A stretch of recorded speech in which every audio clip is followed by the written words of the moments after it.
I call to order the York County Regular School Board meeting for May 24th, 2021. All of us in YCSD, students, staff, and community members, are gathered with heavy hearts after the tragic passing of Tabb Elementary School teacher Caroline Thompson. We would like to honor her memory with a moment of silence.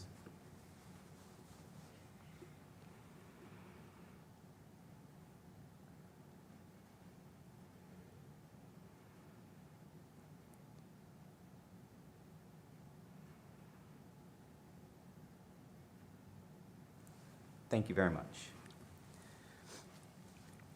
This is our last regular school board meeting prior to the end of the school year, and we have a full agenda. Our students are busy with final assignments and recognition ceremonies. We're excited about finishing out the year strong and looking forward to our summer break. I would like to mention that in addition to our YCSD TV channels, our meeting is also being live streamed on YouTube. The mission statement of York County Schools is to engage all students in acquiring the skills and knowledge needed to make productive contributions in the world. Per the governor's orders and CDC guidance, individuals in a congregate setting must remain masked when indoors. However, that masked mandate includes the provision to remove masks when communicating with individuals who may be hard of hearing. To ensure that our closed captioning is able to accurately capture our presenters' comments, staff may remove their masks at the podium as we have the additional barrier in place. Next, I would like to share some information about our pledge leader, Aiden Cook, a 5th grade student at Mount Vernon Elementary School. Aiden is a 5th grade student at Mount Vernon Elementary who embodies what it truly means to be a Mustang. Aiden is a kind and funny young man. Not only does he enjoy learning in school, but he also takes it upon himself to discover new things with his microscope at home. He comes to school excited to share facts about the cells he looked at under his microscope and the facts about the Titanic he learned in his own research. Aiden also enjoys camping with his family, including his 3 dogs, Biscuit, Bandit, and Tank. He is a huge asset to his classroom community, and he brings his teachers and peers much joy each day. Aiden is always positive, and he gives 110% to all he does.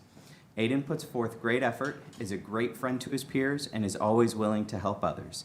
He is an excellent student and role model for his other classmates. Aiden has shown incredible growth this year, and his Mount Vernon family members are so proud of him.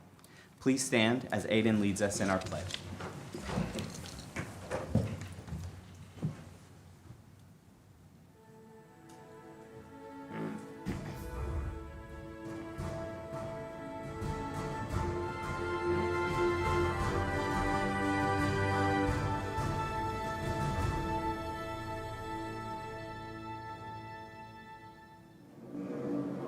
Pledge allegiance to the flag of the United States of America and to the republic for which it stands, one nation, under God, indivisible, with liberty and justice for all.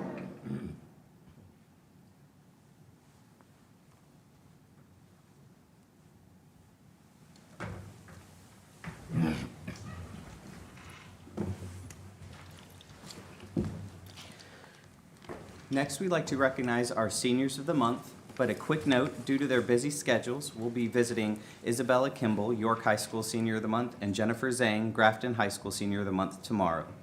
We will show their photos at a later meeting. We'll start with Bruton High School, Mr. Schaefer. Thank you. The Senior of the Month for Bruton High School is Isabel Kieser. She is a daughter of John Kieser and Sarah Wilmot. Bruton High School is proud to acknowledge the accomplishments of Isabel Kieser. She is a proactive, ambitious, and desires to work in the STEM field. At Bruton, Isabel has held numerous roles in clubs and honor societies. She has served as a National Honor Society treasurer, Mu Alpha Theta president, and is a dedicated member of the Chemistry Honor Society, Panther Achievement Leaders, and French Honor Society. In addition, she volunteers in the community with Key Club and at the Heritage Humane Society. Isabel is also a varsity starter on our Bruton field hockey team. We are excited to honor Isabel as a class of 2021 valedictorian. She has consistently held this class rank since her freshman year and has a current GPA of 4.79. Isabel has taken the most challenging coursework to include over 11 advanced placement classes. She loves STEM as well as literature. She has participated in the School of the Arts, literary arts in all 4 years. We are confident that Isabel will continue to represent Bruton well as she continues to study biology or chemistry next fall at UVA. Congratulations, Isabel.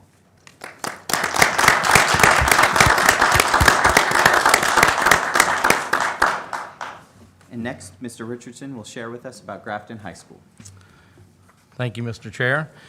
So it gives me immense pleasure to recognize Jennifer Zhang as Grafton Senior of the Month, and as the chairman mentioned, we couldn't visit her today because she's not scheduled till tomorrow, so I'm looking forward to meeting her tomorrow and congratulating her in person. But bright, passionate, and boisterous are just a few words that come to mind when describing Jennifer, and Jennifer takes pride in everything that she does and will let nothing stand in the way of accomplishing her goals. Jennifer is a scholar who has excelled in all areas of her academics. She is hardworking and not afraid to push herself in order to succeed. Jennifer currently ranks first in her class with a GPA of 4.97. She has received highest honors all years for her accomplishments.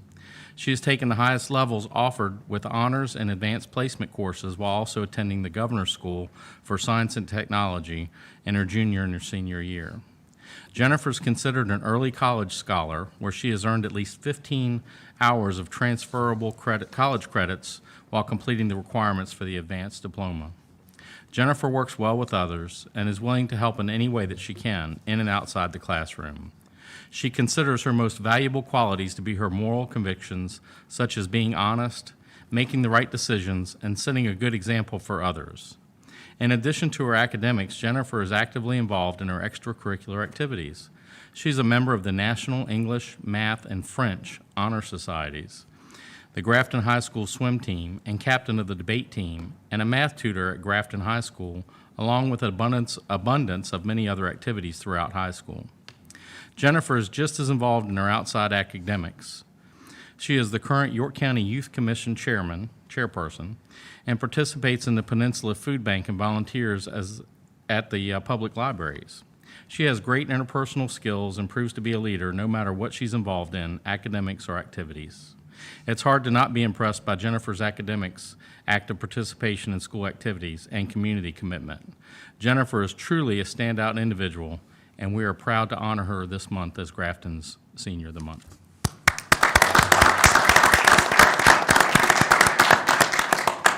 For Tabb High School, Mr. Myatt will share some information. Yeah, it's my pleasure to introduce the Tabb High School Senior of the Month for May, Emily Chang. I'd also like to congratulate Emily's parents, Sean and Linda Chang.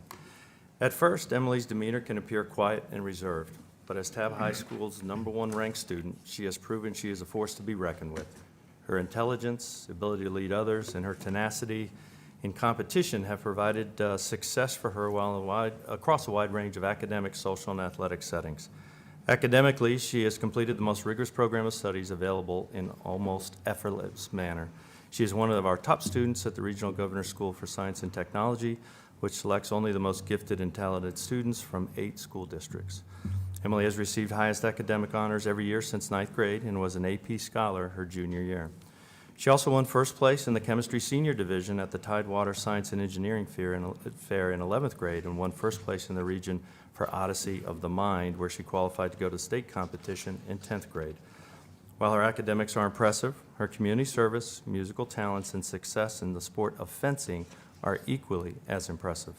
Emily has participated in mission trips, volunteered at Mary Immaculate Hospital, participated in the local community ambassador program, and has volunteered at the Virginia Living Museum since March of 2019. In addition to her volunteer work, she has been involved in fencing since 9th grade, where she has received many awards. Emily is also musically talented. She received the Associated Board of the Royal Schools of Music highest grade, which is an 8 in piano, and a grade 5 in theory certification. Emily is self-motivated, approachable, inquisitive, and when comfortable, sarcastic and funny. She is described by her teachers and classmates as a wonderful person, inside and out, and it's my pleasure to present Emily Chang as Tabb High School Senior of the Month. Congratulations, Emily. Congratulations. And for York High School, Ms. Girals. Absolutely. It's my honor to congratulate Isabella Kimball as the York High School Senior of the Month, and also her parents, Joseph and Jenny Kimball. York High School is happy to announce Isabella Kimball as our May Senior of the Month. Isabella is an amazing young person and student. Isabella has excelled throughout her time at York High School and ranks in the top 5% of her class. Due to her academic success, she holds membership in Mu Alpha Theta, National Honor Society, and French National Honor Society. Last year, she received recognition through College Board as an AP Scholar with distinction. Isabella is involved in the school community as a member of the Future Business Leaders of America and the Green Team.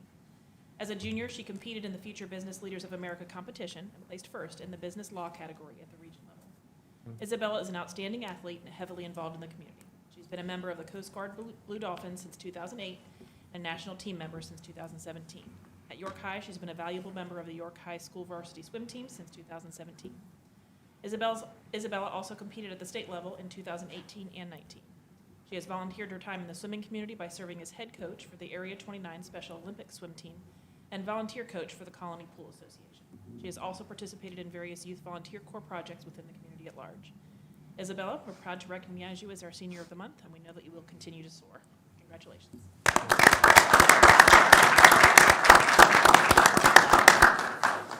It's my distinct pleasure to recognize Matt Holland from York River Academy as the Senior of the Year. Some of the descriptors for Matt Holland, our Senior of the Year from York River Academy, include conscientious, personable, friendly, and easy to engage in conversation. The descriptions continue with his being well-liked by his peers and staff and willing to work whenever needed. Matt was a member of the Greenhouse Project, in which he worked with various groups to maintain the greenhouse and the plants associated with it.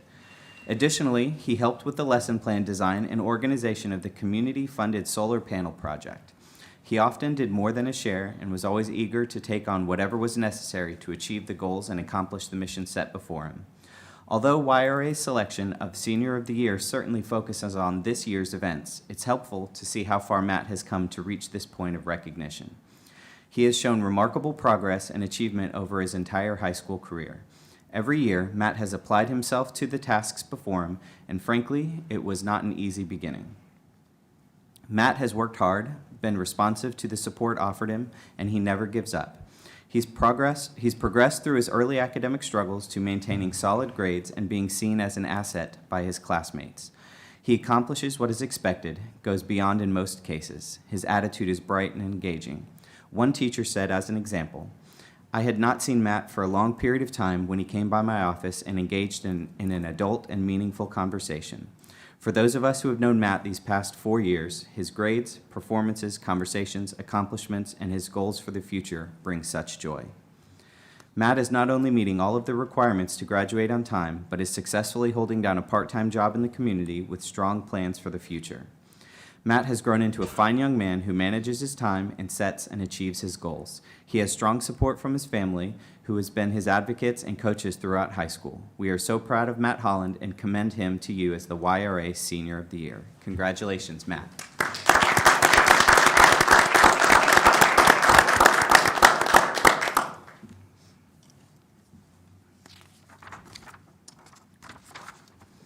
Next, we'll move on to unfinished business. I do not have anything on the agenda. Is there anything we need to add? Okay.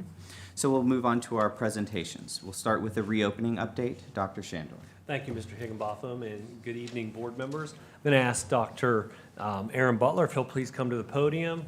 He has some big shoes to fill tonight. Dr. Carroll is out this week, so Dr. Butler is going to share our reopening update. Dr. Butler? Thank you, Dr. Shandor. Mr. Higginbotham and members of the board. Tonight, I will bring you another update on our progress with reopening. On May the 14th, Governor Northam issued Executive Order 79, which takes effect at midnight on May the 28th. In that order, it terminates the provisions in Executive Order 72, which eliminates social distancing requirements and eliminates facility use capacity restrictions. However, in that same order, for K through 12 schools, there is a mask requirement that is listed. All students, teachers, staff, and visitors are required to wear a mask for all indoor activities on school property. Fully vaccinated individuals may remove masks for outdoor functions which are held on school property. Some of our next steps York County School Division is supporting several Pfizer vaccination sites. This past Saturday, we had one at Tabb High School, and this coming Wednesday, there will be one at Grafton Complex. In addition to working with our community partners, we are also coordinating to provide information about additional vaccination sites which will be held in the greater Williamsburg area, particularly for our families in the Bruton zone. As of the last Virginia Department of Health update, which was issued on May the 15th, community transmission and positivity rates have been in the moderate to low ranges. Due to this change, we will now be accepting facility use requests for our school buildings from community members. And finally, for graduation update, with Executive Order 79, the division can now shift all graduation ceremonies to Bailey Field Stadium. And I provide a list for you to review. Tabb High School will be on Monday, June the 14th at 9 o'clock a.m. York High School also on Monday at 5 p.m. Bruton High School will be on Tuesday, June the 15th at 9 o'clock a.m. And then Grafton High School on Tuesday, June the 15th at 5 o'clock p.m. This concludes my report. I am available for any questions at this time. It's nice to see things starting to get back to more normal ideas, yeah. Just can you cover it for the community as far as ticketing and how that's going to be at graduation and why we're able to do it at Bailey, offering more tickets to families? Oh, yes, ma'am. So previously, under Executive Order 72, there was a required 6 feet distance between all parties that were in attendance. With the passage of Executive Order 79, it has removed those restrictions, and so that is one of the major factors why we had to look at different venues outside of our school division.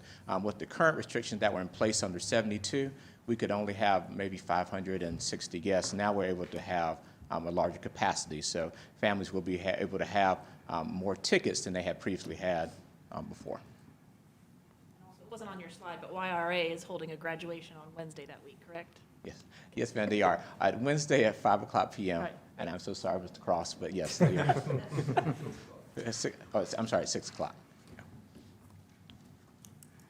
All right, thank you very much, Dr. Butler. Thank you. Dr. Butler. Thank you.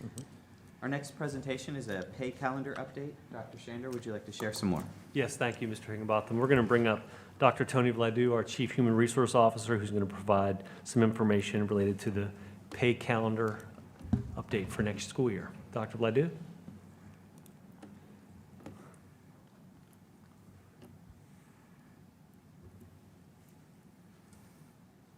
Mr. Higginbotham, members of the board, and Dr. Shandor. At this time, I would like to provide some updates to the payroll calendar. As you'll remember, back in the March meeting, the school board approved the FY22 calendar. So under the approved calendar, new teachers report on August 12th, returning teachers report on August 18th, which is to prepare for students' return on August 30th. The earlier return of teachers requires to shift the payroll calendar 1 month earlier. For instance, previously, the first paycheck for our new teacher hires would have been on September 30th. This moves it now to on or about August 30th, which provides a much shorter time to provide that first paycheck, particularly to folks that were just hired. This change will also impact the paychecks of our returning teachers, which will now receive 2 paychecks in August, which they will provide approximately 15 days after they return. They'll receive a paycheck as well. So I want to review some advantages and some factors resulting from this change. First, keeping the current 10-month payroll calendar could create a significant financial hardship, particularly for new hires. Previously, they would go for about 45 days before that first paycheck. And payroll advances can be eliminated. We did a few of these for folks that requested, but now there will be no further need for that practice. Second, shifting the payroll calendar to August to July will provide these employees, particularly that are currently on a 10-month employee that stretched their pay over 12 months with that paycheck much sooner, as I stated. Also, the effective day of benefits will start 1 month earlier, which is much sooner to provide coverage for our hires. There is no impact. We did meet with VRS, and there's no impact in the VRS reporting. So again, VRS benefits such as life insurance will be available the first day of employment, even though some employees don't begin until September. So that's another benefit. Lastly, the shift in pay days provides the finance department with more time to prepare for the comprehensive school annual financial report. So this concludes my presentation. At this time, I'll take your questions and comments. I would just like to make a comment. I'm glad to see that we're helping especially new teachers. They just get out of college, they sign up to be a teacher, and they started usually the first week in September, sometimes the last week of August, and they didn't get a paycheck until, it took a long time before they get the first paycheck. So definitely a step in the right direction. Certainly. Thank you. Thank you very much, Dr. Fladue. Thank you. Thank you, Dr. Fladue. Our third report today is a capital projects report. Dr. Shandor. Thank you, Mr. Higginbotham. Mr. Mark Shearhart, our Associate Director of Capital Plans, is now going to share some information related to the capital projects report for this month. And I know a few board members got to see some of this earlier today when we were up taking the pictures and meeting one of our Bruton students. So I don't want to steal all of your thunder. Mr. Shearhart. Right. Some of the board members got a sneak preview. That's right. So here's your capital projects report. I'm sorry. Mr. Chairman, members of the board, and Dr. Shandor, here's your capital projects report for the month of May. So the first project is obviously going to be the Bruton High School Learning Commons and the School of the Art restroom renovations. This demolition is underway right now. They are being very cautious about noise levels and not making much noise until after 2 o'clock each day, so that not affecting the students. You can see here the final completion date is August 20th, so we anticipate the learning commons and the restrooms to be fully completed and ready for students when they return to school. So a couple of weeks ago, this is the way the library looked. No books in there, but anyway, you can see most everything was taken out of the ceiling, and you can see some of the walls have been demolished in there. And then the last week is this is what it looked like here. So obviously they're getting everything cleaned out. And then last week also, this is what the restrooms look like up there. They're taking down some of the block walls here so they can relocate some of the piping and things like that and prepare it for the new restrooms there. The next project is York High School. This is roof repair and coating. And this the purchasing and the process of wrapping up the contract documents here. They had a bond document that needed to be signed, and that was the last thing that needed to be done here. This will be a two-phase project, starting in July, and then they have to stop during the winter months, and then they start again in the spring, and then continue on through summer of 2022. And then the next one is Seaford Elementary School. The architects and engineers have been very busy. They've got the construction documents to the building safety people in the county for codes review. We do anticipate that building starting the addition in the back starting in July of 2021 and finishing up in June of 2022. And then they'll roll into renovating the entire building, the existing building, in December of 2022. The last two projects I'd like to talk about are at Tabb Middle School and York Middle School. These are some gym renovations there. We have funding now to repaint the entire gymnasium at both of the schools. We're replacing the existing lighting at both gymnasiums. We're taking out the old plastic floor tiles in there. If you bounce the ball on those old plastic floor tiles, you never knew where the ball was going to land, I mean, which angle it was going to go. So we're going to put in some new wood floor, give them some great new looks there. The contracts for these projects have been awarded, and the painting preparations actually started this morning. We're using some large exhaust fans to exhaust any dust and everything outside the gym and outside the school. And then the wood floors are scheduled to be completed and finished and cured by August 26th, so the students will be able to use those when they come back to school. And that's my last project for this evening. Do you have any questions for me? Just on the gym renovations at Tabb Middle School, I know there's one of the gyms that was built many, many years ago was a half gym. I don't know what they call it. No plans for expansion in this project. This is just a renovation. No, this is just a renovation of the existing gyms. We didn't have enough funding to renovate, to expand the size of the gyms. Right. Okay, thank you. I think one thing that a few of us who were able to see the learning commons at Bruton, like I just wasn't aware how big that space really was once a couple of those walls were knocked down and seeing everything. I'm excited to see the finished product and pictures as it's being worked on. It's going to be beautiful. And I'm glad to see the progress that we made from any little mistakes that were made at York that aren't going to be at Bruton. That makes it so nice. And then the space, like Brett said. But taking out that computer room in the back, I mean, it is huge. I can't believe how big it is. It'd be great. Thank you very much, Mr. You're welcome. Shearhart. Thank you, Mr. Shorehart. Next, we move on to comments from citizens and public participation at board meetings. We have 2 opportunities to speak.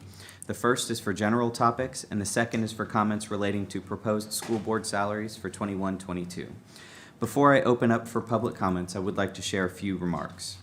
The school board provides a public comment period for the public to comment on topics germane to the business of the school board. The school board expects that each speaker will be courteous, modeling for our students how one can respectfully disagree with others' views. We ask that speakers address their comments to the entire school board and not to one individual board member, superintendent, staff member, or audience member. Speakers will present their comments from the podium. Each speaker may speak for up to 3 minutes. A timer is visible to speakers from the podium, and speakers should conclude their remarks when the red light comes on. The timer will begin after you state your name and address. Relating to the safety measures we have, we are practicing social distancing this evening and continue to implement the following safety procedures. Each individual was provided individual sign-up sheets and individual pens, and we ask that you would speak loudly as the shield may muffle your voice. After all the speakers will finish, I'll ask if anyone else would wish to speak before continuing. Our first speaker is Mr. Robert Ross.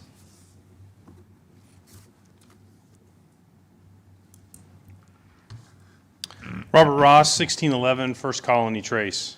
Good evening, Chairman, members of the board.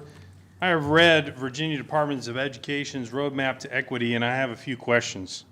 First, will my daughters be taught to see themselves and others as defined by their racial identity and to focus on differences in skin color rather than our common humanity? Similarly, will my daughters be taught that diversity is found not in our character, beliefs, or unique human personality, but in our skin color? In contrast to Dr. King's foundational vision, would my daughters be required to learn that racial discrimination is good and necessary as long as it achieves equitable outcomes? Thought leaders cited in this roadmap are on the record as saying the only remedy to past discrimination is present discrimination, and the only remedy to present discrimination is future discrimination. Additionally, would my daughters be required to learn that every disparity is evidence of systemic racism, when in reality the causes of disparities are often complex, varied, and disputed, and would be morally and ethically wrong and narrow-minded to attribute all to racism? Furthermore, would my daughters be taught to view society, cultural institutions, and our founding documents first as irredeemably racist and tainted by the original sin of slavery, and that skin color will always be the defining characteristic of their identity? If your answer to any of these questions is yes, then we have a serious problem. Those ideas are not taught in my home, nor are those ideas valued in my home. Discrimination shrouded in the cloak of equity is immoral, unlawful, and unethical. I trust each of you will take a critical look at this roadmap and the resources used in its creation and see it for what it is: a critical race theory playbook, a disgustingly ideological attack on the foundations of educational liberty and academic freedoms of all students. We cannot realize a clear vision of equal opportunity for all if our children are taught to see the world through the clouded and perverted lens of pessimism, grievance, and resentment, rather than the clear optimism, gratitude, forgiveness, hard work, and advancement based on merit. Thank you. Thank you. Thank you, Mr. Ross. Our next speaker is Mr. Chris Blansett. Chris Blansett, 112 East Wedgewood Drive. Ladies and gentlemen, I'm here to voice my concerns today about some of the new social and emotional learning standards. And just to let you know, I'm not here to scream and yell, and I know the board didn't invent these, and I like the way this board and schools have handled things in the past. I think some of these are okay. They're good, positive, neutral, apply to everyone. But hiding among these positive ones are others that can be taken the wrong way. They do not apply to everyone evenly, and some vary depending on what the child is. Some of these sound all too familiar and are vulnerable to being corrupted by the hyper-partisan politics of today. And given the timing of these SELs, I think it is reasonable to suspect that some of these are politically motivated. Anyone who's watched the news in the last couple of years can easily derive several politically motivated scenarios that can and may be used to implement some of these SELs. And it is obvious that some of these SELs were designed to address the societal issues happening in the adult realm, none of which have anything to do with our children. The word society is mentioned 9 times. The words equity, equitable, inequities 16 times, injustice 4, bias 8. Why are these politically charged headlines and slogans being codified in K-12 curriculum? None of these national issues should be imported into Yorktown. Too many of these SELs are based on feelings. The word empathy or empathize are mentioned 7 times, feelings 12, beliefs 4. I don't think one could measure or evaluate a student's ability to feel. I don't mind most of these, but some of these SELs are an overreach of the state and intrude on individual discretion and the family's scope of responsibility. Also, these SELs are a complete oddball. I've never seen anything like these before in my life. Next, I'm going to step through 4 topics that I have suspicions about, and I'm going to use some extreme cases to illustrate just how badly some of these can go, and they actually fit within the abstract definitions of some of these SELs as they're currently written. Group identity and labeling. There is too much emphasis on labeling and group identity and too much focus on what a child is versus what they do or say. The words identity, or group membership are mentioned 15 times in a document with only 15 pages of content. I personally think this entire way of thinking is a fundamental flaw in some of these SELs. Some SELs claim that who a child is defined by their membership to one or many group identities. Frankly, I don't think anyone should be stereotyped so simply, and this actually contradicts another SEL that says how wrong it is to stereotype. Some of the SELs claim that an individual's group membership determines their behavior. It is judgmental to claim that an individual's group identity determines their thinking and decisions. These should be made objectively. Bias and unconscious bias. Some SELs this SEL has a high risk of accusing innocent children of biases that they do not have, and I think it is ridiculous to target the subconscious of a child. It is inappropriate, judgmental, and unfair to assume that our children automatically have unconscious biases they're unaware of. Some SELs say that kids must work to address their unconscious bias. Unless they are somehow disrupting the normal functioning of the classroom, or unless they're acting openly bigoted, the state has no right to compel any behavior changes at all. Sorry, I couldn't finish. Thank you, gentlemen and ladies. Thank you. Mr. Blancett, if you would like to forward your other thoughts to Ms. Ford. I will. She'll make sure that they get to Dr. Shandor and the board members. I would have done that first, too. Thank you. Okay, Thank you. thank you. That is the only 2 people we have signed up for the general comments. Was there anyone else wishing to speak? Okay. I now close public participation for comments of citizens and open up the public hearing on proposed school board salaries for fiscal year 21-22. Dr. Shandor, do you have any comments to share? I do not have any comments to share related to this topic. Mr. Bowen, do you have anything to add? Will in the action items. Okay. It will be covered under action. Okay. We did not have anyone signed up to speak about school board salaries. Is there anyone wishing to speak there?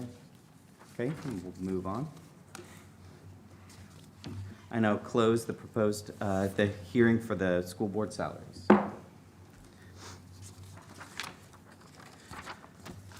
We'll move right on to matters by board members. We'll start with Ms. Geralds. Thank you. So it's been great to see all the prom pics on social media and everybody sharing those. It's a sign of normalcy. I know we didn't get to have that last year, so it's just been really great to see that. I know York High School and Tab High School even had their after prom, or senior send-off as they call it. So just a big thank you to everybody who was able to pull off prom with these guidelines and pull off those senior send-offs. I'm really grateful for that. This past week had our final Special Education Advisory Council meeting of the year. And I'm grateful for the momentum that has been achieved this year, writing bylaws and all those kinds of things. So looking forward to that momentum continuing next year as they pull into that new year. Was able to visit all the schools in District 3, and I just want to say thank you again to everybody who's working so hard, administrators, teachers, paraeducators, bus drivers, custodians, just again, pulling this off. I know everybody's ready for these last 16 days to be over and get to summer, so thank you very much. Last week, participated in the mentorship program for York Middle School for the Make It Your Business class. And I know that that class is very different in a non-virtual world where these kids actually get to make a product or service, come up with a marketing plan and all of that. So really, really fun class. And again, I can't wait to be a part of that again next year in a non-virtual world where the kids can actually make these products and sell them. So it's great to be a part of that. So if you're not haven't signed up to be a part of the Engaged In program, I encourage everybody in the community to do that. Just some of the activities we've been able to be a part of have been wonderful. And my last is just a little bit of a plug. One of my favorite quotes is that volunteerism is the greatest exercise in democracy, because you can vote once a year, but when you volunteer, you actually get to create the community that you want to live in each day. And so as we're finishing up this school year, I know that booster clubs, PTAs, band boosters, all those people are looking for volunteers. So I would encourage parents in our community to just step up. If you feel comfortable leading, that would be great, but otherwise, just make it a plan to volunteer and get involved. You meet great people. I know it's one of the things that's changed my life, so again, my final plug is for that. So thank you, Mr. Chair. Thank you, Ms. Geraltz. Mr. Myatt. Yeah, sure. Again, real quick, we had a delightful visit this morning with Emily Chang and her parents, Sean and Linda. Again, I want to congratulate Emily. She's off to Notre Dame in the fall, so she's very excited about that. And again, we enjoyed our visit. Dr. Shandor and I attended the New Horizons Build Hampton Roads Good Life Solution Program Class of 2021 Career Selection Day at Liberty Baptist Church. The Build Hampton Roads Good Life Solution Program, it's a business-driven academy with a focus on employer talent acquisition and retention and entry-level workforce pipeline.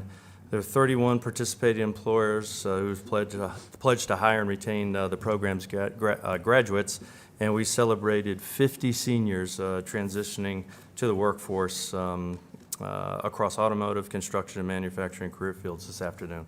So it was very, very well done and a great deal of excitement. So that was a nice visit. I had an opportunity to visit 3 of the 5 district schools, TAB elementary, middle, and high schools, week before last with Dr. Shandor. Observed teachers synchronizing and balancing the needs of their, virtual or classroom or students, as well as the in-person dynamic. I got my preschool fix at TAB Elementary and the iPop. That was delightful. We also made it a point to visit the school nurses. 12 May was Nurses Day. And as we all know, we've asked our school nurses to do quite a bit of heavy lifting, particularly with regard to contact tracing and other such lifting through pandemic mitigation and preparation. And we realized very, very quickly that we were going to have to manage those factors, a classroom, frankly, and a practice field at a time. And our nurses did that heavy lifting. So it was, I really enjoyed having an opportunity to stick my head in and say thank you. And then before closing, I just have one more quick remark. We did a little moment of silence for Mrs. Carolyn Thompson, and my deepest sympathies go out to her family and her colleagues and the community as a whole. I just wanted to add a little personal touch. My 3 sons were all students of hers at TAB High School in her AP Psych class. And 2 of them are not home, but we were all home together when we received, frankly, the shocking news. And we sat and they shared with me how much they enjoyed her as a teacher and a mentor, and I thought I would pass that along. She apparently made a great deal of impact on my sons. They were very fond of her, and again, my deepest sympathies to her family, again, from my sons and the Myatts. That's it. Thank you. Thank you very much for sharing that, Mr. Myatt. Yeah. Mr. Richardson. Thank you, Mr. Chair. So we had our last WHRO meeting last week, virtual, and I'm hoping to get that back where we can do that in person as time goes on. But this is really our last televised meeting where we make comments before the end of the school year. And our next meeting will be a work session. It'll be televised, but we don't have matters by board members. So I just wanted to take this opportunity to thank everyone for the hard work they've done over the last year and a half. It started with the fire at the Grafton Complex, which threw us for a loop, and we had a lot to deal with there. The superintendent, his staff especially, all the teachers there, custodial staff, bus drivers, everybody involved. Then we had the pandemic hit, and we've had to deal with a lot with that. But I just want to thank everybody, truly thank everybody for all the hard work they've done. I think York County has come out stellar in all of this with what we've had to deal with. So that's all I have to say. Thank you. Thank you, Mr. Richardson. Mr. Schaefer. Yes. Thank you. I wanted to say that I actually attended a performance in a school. Was able to do that. On May 8th, actually, Dr. Butler and I were in attendance of the solo production of Forbidden Broadway, Broadway's Greatest Hits. And it was a comedy. It was a spoof on the different Broadway plays through history. And it was very interesting because even though we were in attendance, it was like we were watching a movie. And it started out with Dr. Shandor saying, you can take all the pictures you want, when you never hear that normally. And I will tell you that the kids and the teachers had a great time doing this production. And I will say probably the two most memorable, I would say, would be watching Dr. Kingen from the play Cats knocking things off the counter, okay, in the spoof of Cats. And then Laura Maney being Liza Minnelli. Now, I tell you what, if you miss this, you need to go to YouTube and watch it because it was definitely funny. Yes, we had the visits today with our seniors of the month. And I used it as a day also to go visit some schools, and it was 6th grade SOL day, and I'm sorry for you 6th graders. But what I heard was that everyone did well. I mean, I had one 6th grader that was up at the school that was a virtual student, and her mom thought it was going to take 5 hours for him to get this reading SOL done. He got it done in an hour and a half, and he felt really good about it. So I think that's the vast majority of the cases that we're going to see this year. Again, like Jimmy, I'd like to thank everybody. As you know, I'm married to a teacher, so I lived it back at the beginning of the year, and it was very tough. Now it's almost second nature to all of them. And when we go back in the fall, they're going to be so much better teachers than they were this last fall, just from their experiences. Because it's kind of tough to interact with kids over a computer screen and still make an impact. But those impacts were made, and they are going to continue when we go back to school in the fall. It was a great time. I thank all the principals. I mean, up in District 1, I'm sorry, but in the Bruton District, I have the best schools. I have the best principals and the best teachers. I mean, that's just the way it is. And they are just fantastic, and we're looking forward to getting back to normal. Thank you. I think there's 4 other districts that would beg to differ, Mr. Schaefer. There might be a little bit of a difference there. I'd like to reiterate the same things that my fellow board members said, but I would like to add a couple weekends ago I was able to attend virtually a 200-plus men and scholars graduation ceremony, and they had it was virtual through the computer, but they had E.J. Manuel, who's a former quarterback for Florida State and then for the Buffalo Bills, and now he's a reporter on the ACC network with ESPN. And he gave a really nice speech to all the graduates about the benefits of hard work and stretching yourself beyond where you think you're really able to go and to achieve. And it was a nice ceremony, even though it was, everyone was looking at a computer screen for it. It still felt compelling as me just viewing it. And I just wanted to say it was a really nice moment for that time. We also had the Seniors of the Month, and the one thing I did mention to some of the other board members today, it's getting harder and harder to schedule that because the seniors are starting to do, they're always busy, but now as things are starting to open up, there's a sense of normalcy, and they're back working and different athletic events and things like that. So it's nice to see them start to have that opportunity, and I don't think it's as much of a surprise, I think, for some of them when we show up at their school or at their house, and especially the 2 that we read about them today, and they'll see us tomorrow for it. But it's nice to sort of see us returning to that sense of, return to that normal life.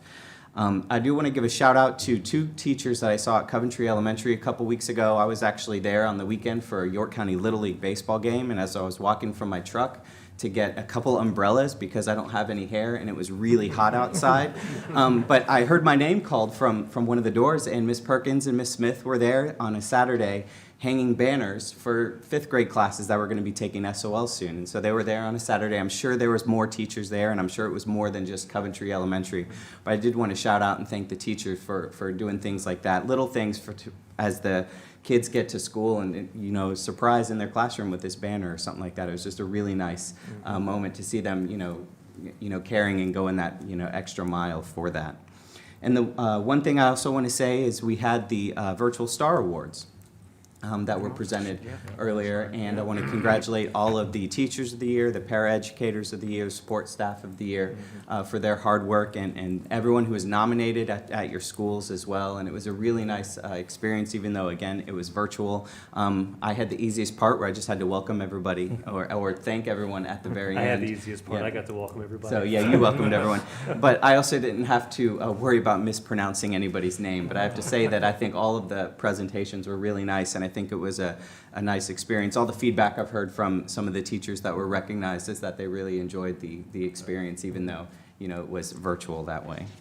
But that's all I have for us. I just want to encourage all the students and staff and family and community members to keep pushing these next few weeks to finish hard, and then we can relax and enjoy our summer and our time together as family members and as a community before we get started again in the fall. Next, we're going to move right along to financial matters, and I will ask Ms. Geraltz to share those with us at this time.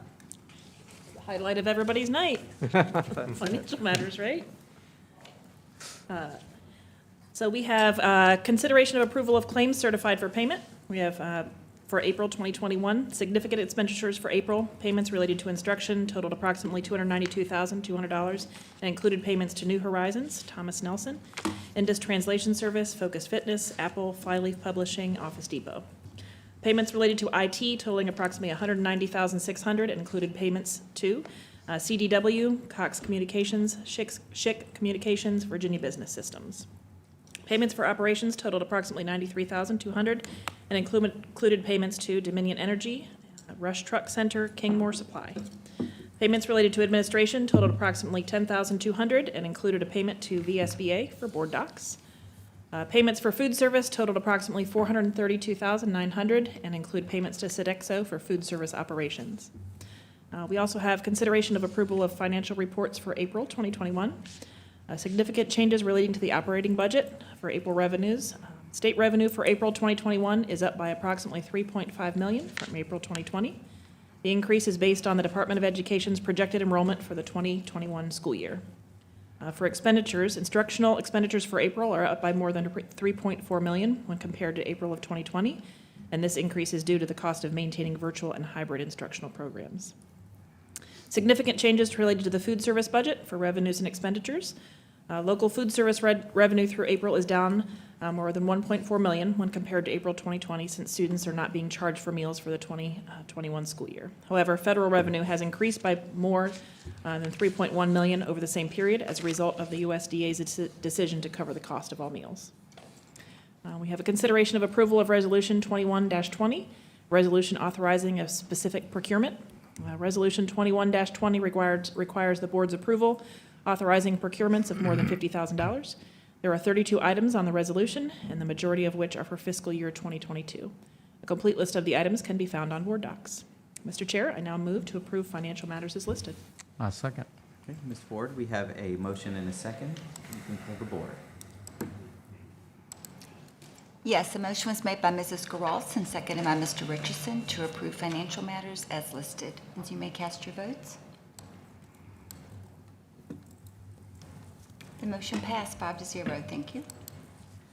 We have a number of items in our consent calendar this evening. I'll just go over them very briefly. We have our personnel actions, approving of minutes from a special meeting and regular meeting on April 26th, approval of donations in the amount of $1,000, approval of a motion to authorize the division superintendent to execute the 12th annual addendum of the facility operating agreement between the County School Board of York County and the Boys and Girls Club of the Virginia Peninsula, Approval of a resolution for property and liability insurance coverage, a resolution authorizing the school board chair, division superintendent, and the high school principals to apply for membership with the Virginia High School League for the fiscal, or for the year 21-22, and approval of the 2020-2021 annual progress report for the York River Academy and charter renewal. Do we have a motion and a second to approve our consent calendar as listed? Mr. Chair, I move we approve the consent calendar as listed, as read. I'll second. Okay. Ms. Ford, we have a motion to approve the consent calendar as listed and a second. You may poll the board. Yes, a motion is made by Mr. Richardson and seconded by Mr. Schaefer to approve the consent calendar as listed, and you may cast your votes. The motion passed 5-0. Thank you. Thank you very much, Ms. Ford.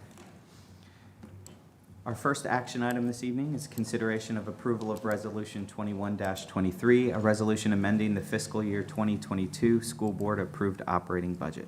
Dr. Shandor. Thank you, Mr. Higginbotham. If the board wouldn't mind, I'd like to go back to G and consent just for one brief comment. As you know, you voted to approve the 2021 annual progress report of the York River Academy and charter renewal. You also noticed there's a gentleman sitting in the audience that we forgot his graduation this evening. Thank you, Dr. Butler. With that said, I did want to take a minute while he's in the room to thank him for his many years of service. He served as the York River Academy principal since 2006.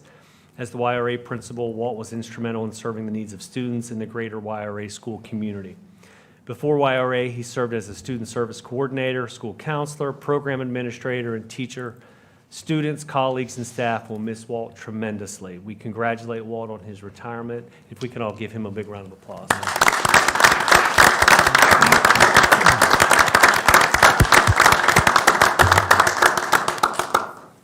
Thank you, guys. Now we can jump back into action. All right. Let's go to A. So, Mr. Bowen, we have actually 4 items for Mr. Bowen, and then Dr. Vladu will come up for a 5th item. So, consideration of approval for Resolution 2123. I'll turn it over to Mr. Bowen. Thank you, Mr. Higginbotham, members of the board, and Dr. Shandor. This evening, I want to share with you one revision to the FY22 operating budget. The school board adopted the operating budget on March 22nd. Subsequent to the approval, the division was awarded a 3rd round of federal stimulus dollars from the American Rescue Plan Act. The award was roughly $5.2 million. The revision this evening incorporates these additional federal funds, and with the addition of these funds, the revised total for the FY22 operating budget increases from $157.9 million to $163.2 million. Are there any questions about that? Okay, we are in need of a motion and a second to approve Resolution 2123, a resolution amending the fiscal year 2022 school board approved operating budget. I move we approve Resolution 21-23, a resolution amending the fiscal year 2022 school board approved operating budget. Do we have a second? A second. Ms. Ford? Yes, a motion was made by Mrs. Garralts and seconded by Mr. Myatt to approve Resolution 21-23. Board members, you may cast your votes.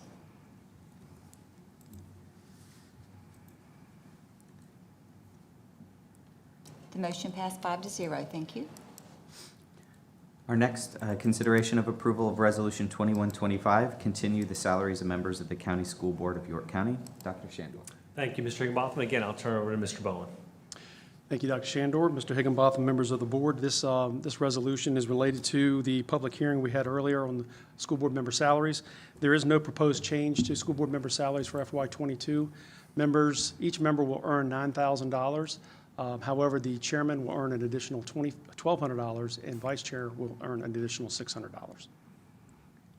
And I believe that hasn't changed in many years. Yes. Okay. Any questions?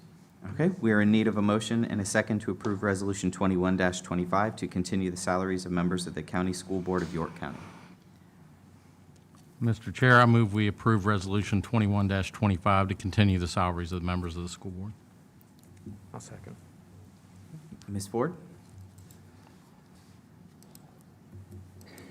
Yes, a motion is made by Mr. Richardson and seconded by Mr. Schaefer to approve Resolution 21-25.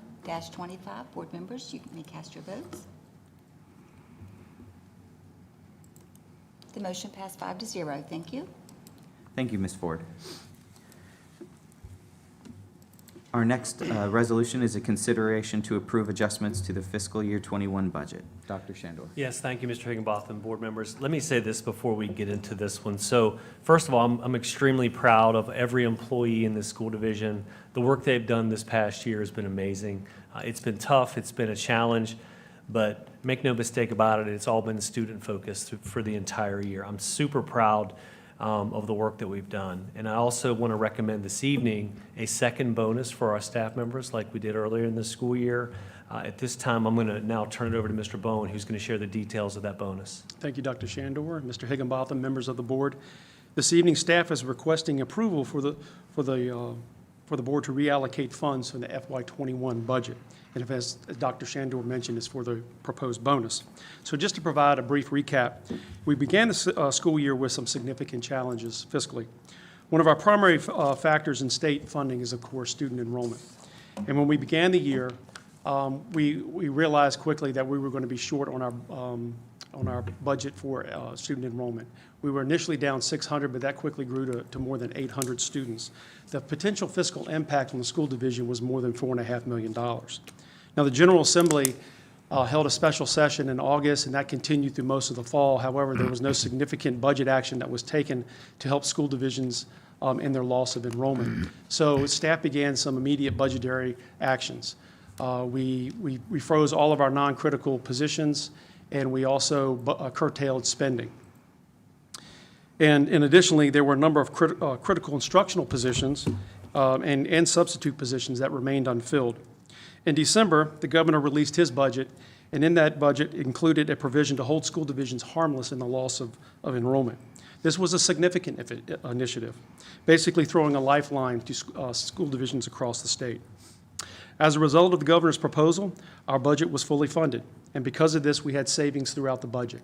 So in January, as Dr. Shandor mentioned, he proposed a bonus, and the school board approved it. It was $750 for full-time. It was $375 for part-time.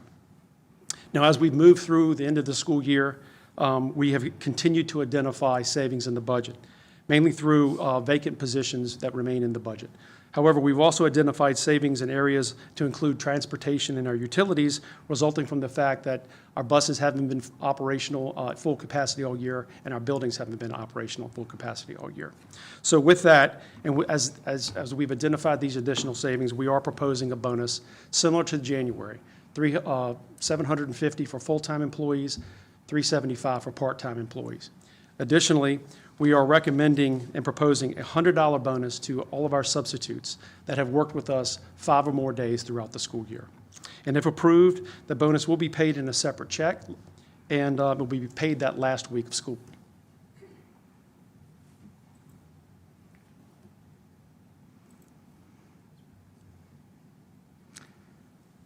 Mr. Chair, well, go ahead. I was going to just make a I comment. was just going to ask, like, we talked about the difference between substitutes and classroom facilitators. Are they both included Yes. in that? Yes. Okay. Good. And I know when we did this bonus before, I wanted to see if we could do more with that bonus with the 750 earlier. So I really do appreciate the efforts in doing this, and especially with the classroom facilitators, the substitutes, because we were really scrambling to try to get those people to help us out to come to work. So I'm all for it. So It's exciting to be able to offer that. absolutely. Yes, I'm just glad that we're using the savings to put people first. And what's important to us in this school district is the people. Yes.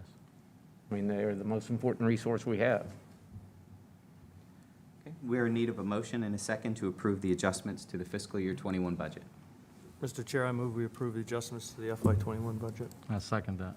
Okay, Ms. Ford?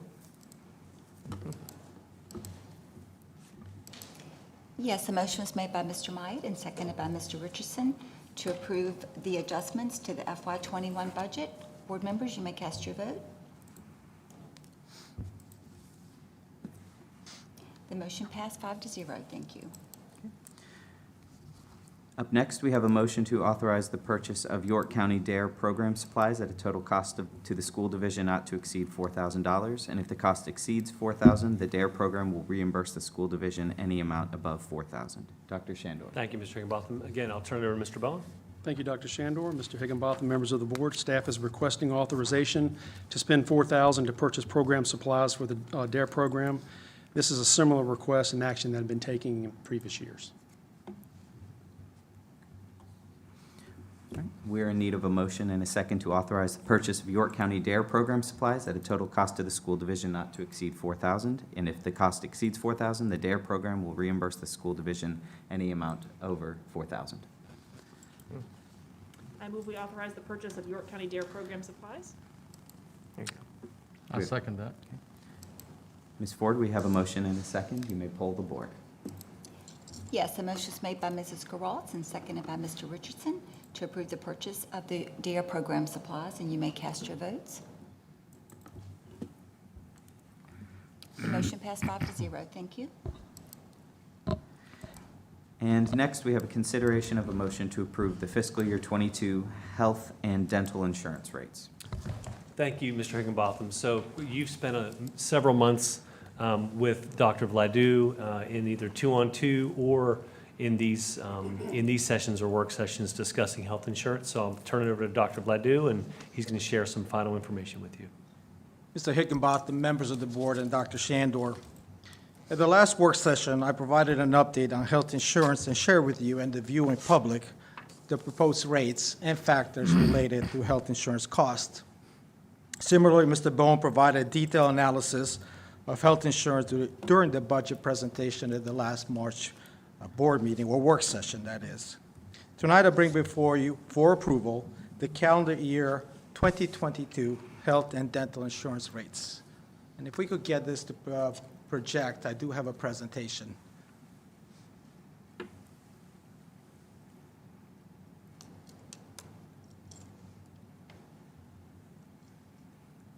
Thank you. So before I begin, I want to take the opportunity to share our commitments. First, we recognize that from a retention and recruitment perspective, providing a competitive benefits package is a high priority. Also, keeping employee rates at or below the regional average keeps insurance accessible as well as sustainable. I shared this slide with you at the last work session. However, it's important to revisit this information in light of the proposed rates. So as this pie chart indicates, 81% of the operating budget is spent on compensation and benefits. And that though there are regional variation, health insurance costs, while health rises, were on average 5% annually. The division historically has absorbed the majority of these increases. Lastly, because compensation is VRS creditable, that is Virginia Retirement System, and it impacts retirement pay, it's important to continue to focus on compensation while being responsible to manage the rising cost of health insurance and health care. I also shared this chart with you at the last board meeting, but again, in the context of the proposed rates, I think it's important to revisit this information. The green bars represent health insurance revenues. The blue bars represent expenses or the division costs for providing these benefits. The red line, however, represents the health and dental insurance reserve funds. So as you can see on this chart, until 2018, they all average out. In other words, healthcare expenses or health insurance expenses and costs remain relatively steady. However, as you see, beginning with 2019, expenses rose while the available budgets or the available funds in the reserve fund decreased to cover the difference. What you see on this chart in the last bar graph on the right are the 2021 expenses. We're still not over yet with this year, then these are anticipated to increase by the end of the year. So based on that information, I wanted to end the advice from our consultant. We are proposing the rates on this chart for health insurance. These rates, again, were shared with the public back at the March board's work session, as well as during my last presentation at the work session. While on that last slide, I share updates to the open access plans This slide shows the proposed updates to health savings account plans. As such, based on the information I shared and advice from our consultant, we are proposing the rates on this chart.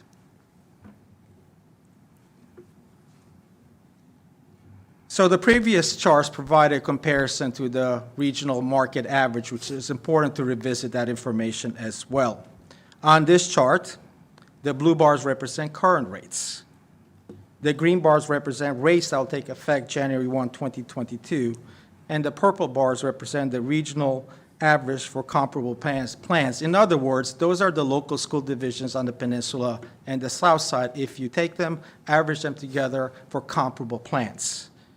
As a reminder, on this slide, we're comparing their 2021 rates with our 2022, and their rates are expected to increase significantly as well. This provides a much favorable comparison as we move forward with these proposed rates. On this slide, you'll see that YCSD, unlike the overwhelming majority of other school divisions, does not have a deductible. This is important because a deductible are the first dollars an employee must spend before the full effect of the plan kicks in. This makes it very, very accessible to our employees not to have a deductible beginning with $1 or $0. Again, this provides a tremendous value and makes health insurance and health care accessible to our employees. On this slide, I would like to share the calendar year 2022 proposed dental insurance rates. As the note at the bottom of the slide indicates, there are no changes for calendar year 2022 to these rates. So thank you for the opportunity to present this proposal. We're recommending that the school board approves the proposed calendar year 2022 rates. Any questions? Okay, then we are in need of a motion and a second to approve the fiscal year 22 health and dental insurance rates. Mr. Chairman, I make a motion that we vote on the motion to approve the fiscal year 22 health and dental insurance rates. Do we have a second? Second. Ms. Ford, we have a motion and a second. You can pull the board. Yes, the motion was made by Mr. Schaefer and seconded by Mr. Myatt to approve the FY22 health and dental insurance rates. Board members, you may cast your votes.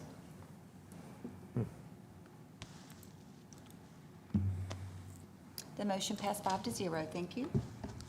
Thank you, Ms. Ford. Up next, we do not have anything for policy discussion, but we do have in our policy first reading a few items. The first one is a first reading of adoption of section GCBE/JEF, Memorials of the York County School Board Policy Manual. Dr. Shandor. Yes, Mr. Higginbotham, no changes to this policy have been made. Okay. Next, we have the first reading of revision of section EEA, Student Transportation Services of the York County School Board Policy Manual. Dr. Shandor. And again, no changes to this policy have been made. Okay. Next is our first reading of revision to section JO, Student Records of the York County School Board Policy. Dr. Shandor. Yes, and finally, we're 3 for 3. There's been no changes to this policy as well. Thank you. Okay, thank you very much. Moving on to second reading. We do have one item here for second reading. Second reading of expedited policy section GCQAB, Tutoring for Pay of the York County School Board Policy Manual. Dr. Shandor. Thank you, Mr. Higginbotham. And Dr. Bledew's back to the podium. He's going to share some information related to this. Dr. Bledew? Mr. Higginbotham, members of the board, and Dr. Shandor, tonight I bring to you proposed changes to policy GCQAB, which governs tutoring for pay. The policy update before you is under expedited review because we added 2 positions as a result of the standards of quality recommendations or requirements, which are board-certified behavior analysts and assistant analysts. So to include these new positions in policy, we have modified or updated policy GCQAB to include these new positions.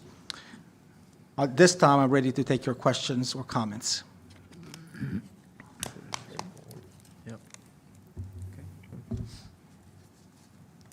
Looks like we don't have any questions for you. Thank you, Dr. Bledew. Thank you. So we need a motion and a second for the reading of expedited policy section GCQAB, Tutoring for Pay of the York County School Board Policy Manual. Mr. Chair, I recommend approval of the expedited policy section GCQAB, tutoring for pay for the York County School Board Policy Manual. And a second? I'll second. Ms. Ford, we have a motion and a second. You may poll the board. Is that Mr. Myatt? The second? Mr. Schaefer was the Schaefer, second. Mr. was the Schaefer, second. okay. Thank you. A motion was made by Mr. Richardson and seconded by Mr. Schaefer to approve the expedited policy, section GCQAB. Board members, you may cast your votes. The motion passed 5-0. Thank you. Thank you, Ms. Ford. Next on our agenda is the report of the superintendent. Dr. Shandor. Thank you, Mr. Higginbotham. Just a couple comments this evening. First, I want to echo your comments earlier related to the Star Banquet. We certainly want to congratulate our teachers, paraeducators, and support staff members of the year as they were honored during that event, but we certainly have to recognize Catherine Goff and her team for putting that thing together. As you know, I know we all did it perfect on the first take, maybe not, but certainly the board did a great job in participating with that as well as staff, and Catherine does a great job with those videos and pulling that information out of folks. So I thought that, again, it wasn't in person, but we tried to make that about as personal as you can make it. So we certainly appreciate their efforts and certainly congratulate all of our award winners. Second, as everyone is by now is aware, we did have a visitor visit one of our schools recently, and that was the President of the United States and Dr. Biden, and they came to Yorktown Elementary School. I can tell you, we were honored to have to host this event at the school. A lot of work went into this. Again, Ms. Goff spent a lot of time with the White House staff. Mr. Dolak spent a lot of time with the Secret Service. A lot of behind-the-scenes work, as you can imagine, and as we've shared with you how that went. Can't say enough about Kelly Denny and her team over at Yorktown Elementary. They did an amazing job. A lot of folks around the division poured into the school and did a number of different roles, and I certainly can't name them all this evening. We were really excited to highlight the work of our teachers, and we think that our teacher represented extremely well with the pressure of that. And as you know, we got to spend some time in the library prior to his tour of the classroom, and you certainly underestimate the adrenaline that's going to hit you when the president walks in with the press corps. So we had a wonderful conversation with the president and Dr. Biden. They were genuinely interested in the work that we've been able to pull off this year, asked us really great questions, and as we shared our story, Ms. Parr, Ms. Skinner, Dr. Carroll, and myself got to share the story. So, and then they made a wrong turn on 17, I guess you can say, and went over and acknowledged some of our NJROTC cadets and a number of students at York High School. So that was certainly a pleasant surprise and really big for our community. So again, we're really proud of the work that we've done, and we were able to showcase that for the highest office in the land, so we were proud of that. Next, Mr. Maya mentioned this earlier. Recently, as many of you know, we lost a beloved Tab Elementary fifth grade teacher, Miss Caroline Thompson, in an accident she and her daughter were involved in. Fortunately, her daughter is now recovering from her injuries. Our thoughts and prayers go out to the family, the students, and the teachers, and the friends of Caroline Thompson. She worked in a number of schools in our division, so our prayers go out to them during this very difficult time. And finally, I'll end with, summer's almost here, but we still have a number of days left. I think one of the board members said it earlier, keep pushing. We've got to finish strong. We've worked incredibly hard, but the finish line's close. But we got to get there together, and then once we get to the finish line, my recommendation for all of our teachers this summer is to find time for themselves, relax, get away from it all, put your feet in the sand somewhere, enjoy a good, I was going to say book. Enjoy time with your families. We'll leave it at that. Thank you so much, and have a great evening. That concludes the superintendent's report. Thank you, Dr. Shandor. We are in need of 3 closed sessions, so I need a board member to take us into our first one relating to our Gifted Education Advisory Committee. I move that the York County School Board convene in closed session for the consideration and discussion regarding prospective candidates for appointment to the Gifted Education Advisory Committee pursuant to Virginia Code Section 2.2-3711A1 of the Virginia Freedom of Information Act. I'll second. Yeah. Ms. Ford, we have a motion and a second. Yes, the motion was made by Mrs. Geralds and seconded by Mr. Schaefer for the school board to enter into closed session. Board members, you may cast your vote.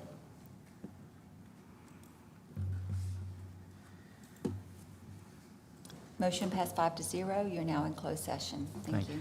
Just as a reminder, our next work session will be held here at York Hall on Monday, June 7th at 6 p.m. I hope everyone has a great week and wonderful upcoming weekend. We are now in closed session.